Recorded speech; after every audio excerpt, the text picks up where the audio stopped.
Gua mau survei singkat nih. Buat kalian yang sekarang lagi nganggur, mungkin baru aja dipecat, atau ngerasa susah banget cari kerjaan, ada berapa banyak sih? Coba deh jujur komen di bawah. Dan buat para business owner, coba dong cerita juga keluh kesah kalian nyari karyawan bagus di zaman sekarang tuh gimana. Tahun ini emang lagi susah-susahnya buat semua orang. Tapi tenang, selalu ada solusinya. Oke, langsung aja kita bedah ya. Ini dia peta jalan kita hari ini. Kita bakal mulai dari akar masalahnya, terus langsung to the point ke sebuah solusi yang menurut gua sangat-sangat powerful. Oke, kita masuk ke bagian pertama. Yuk kita coba pahami dulu kenapa sih situasinya lagi kayak gini, apa biang keroknya, ya lingkaran setan ekonomi yang mungkin lagi kita semua rasain banget sekarang. Nah ini dia nih, mau kalian ada di posisi yang lagi nyari kerja, atau sebaliknya, lagi pusing nyari karyawan, dua-duanya sama-sama berjuang, ya kan? Bisnis susah buat mempertahankan karyawan yang ada, dan di sisi lain, yang cari kerja juga setengah mati susahnya, karena banyak banget perusahaan lagi ngerem perekrutan. Jadi, masalah utamanya itu ada di sini, di lingkaran setan ini.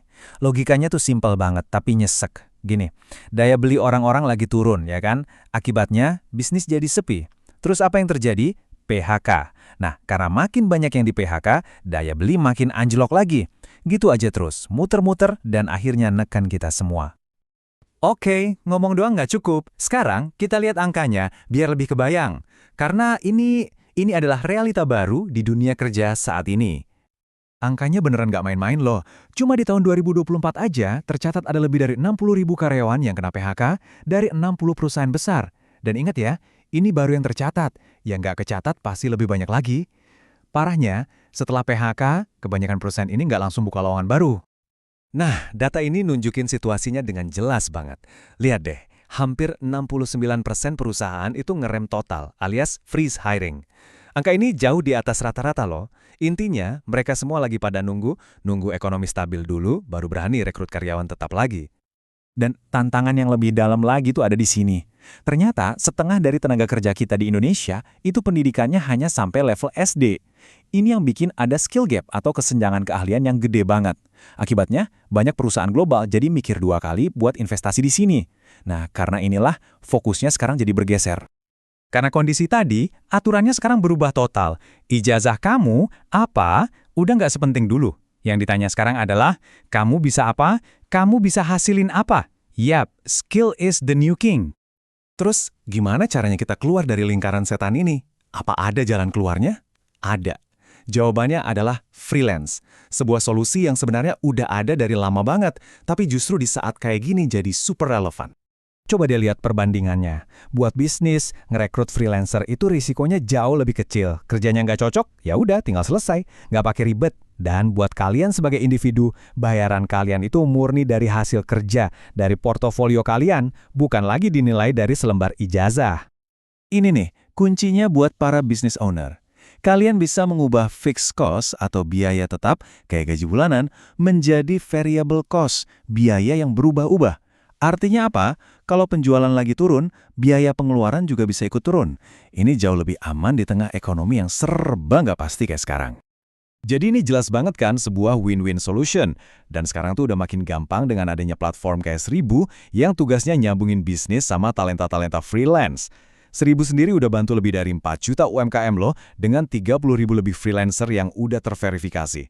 Jadi kualitasnya udah pasti nggak asal-asalan. Oke, sekarang mungkin kalian mikir, gimana cara mulainya dong? Tenang, tenang. Sebenarnya lebih simpel dari yang kalian bayangin kok. Intinya, cuma ada dua hal yang perlu kalian fokusin. Pertama, hard skill. Ini soal output nyata yang bisa kamu hasilin. Kamu bisa apa? Bisa desain logo, bisa edit video, bisa bikin website. Nah, itu hard skill. Kalau itu udah jago, lanjut ke yang kedua, soft skill. Ini soal jago komunikasi, pinter negosiasi harga, sampai ngerti urusan administrasi dasar kayak bikin invoice. Banyak banget orang yang ngeremehin soft skill ini, padahal disitulah letak uangnya. Sumpah, ini jujur-jujuran aja ya. Dari semua temen gue yang punya skill teknis yang sama, mereka yang jadi freelancer, itu seringkali penghasilannya jauh lebih gede daripada yang jadi pegawai kantoran. Oke, sekarang kita coba lihat ke depan. Kenapa sih tren ini bakal awet? Karena ini bukan cuma solusi sementara pas lagi krisis aja, ini adalah masa depan dunia kerja. Dan ini bukan kata gue doang loh, dengerin nih, Reid Hoffman, salah satu pendirinya LinkedIn, pernah prediksi kalau dalam 10 tahun ke depan, setengah dari tenaga kerja global itu bakal jadi freelancer. Kebayangkan, setengah, ini pergeseran yang masif banget. Dan yang jadi motor penggerak tren ini salah satunya adalah Gen Z. Ada survei yang nunjukin 95% dari mereka milih jadi freelancer karena ngejar satu hal, fleksibilitas dan work-life balance. Mereka pengen bisa kerja dari mana aja, kapan aja, yang penting hasilnya beres. Udah bukan zamannya lagi duduk manis di kantor dari jam 9 sampai jam 5. Gue sendiri udah nerapin model ini. Buat konten-konten gue sering hire video editor dan desainer grafis ya lewat 1.000. Kenapa? Prosesnya cepat, hasilnya selalu sesuai sama brief, dan yang paling penting, aman. Ada fitur namanya safe payment, jadi kita tuh baru bayar kalau udah bener-bener puas sama hasilnya. Buat bisnis, ini jelas banget, hemat biaya dan nurunin resiko. Jadi, intinya tuh begini, jangan nungguin situasi jadi lebih baik. Itu kelamaan. Orang-orang sukses itu gak nunggu. Mereka nyiptain peluang dari situasi yang paling sulit sekalipun. Waktu yang biasanya kalian pakai buat nonton TV malam-malam, coba deh geser sedikit, pakai buat belajar skill baru. Jadi, pertanyaannya balik lagi ke kalian. Mau ngelihat situasi sulit ini sebagai alasan buat ngeluh atau sebagai sebuah peluang? Buat yang cari kerja, mau ngeluhin susahnya dapat kerjaan atau mau fokus bangun skill baru? Buat business owner, mau pusing mikirin gaji karyawan atau mau bangun tim yang lebih lincah dan fleksibel? Pilihannya selalu ada di tangan kalian. Justru situasi kayak gini adalah kesempatan terbaik buat bangkit. Kalau menurut kalian gimana? Coba dong share pendapat kalian di kolom komentar. Sampai jumpa di pembahasan berikutnya ya.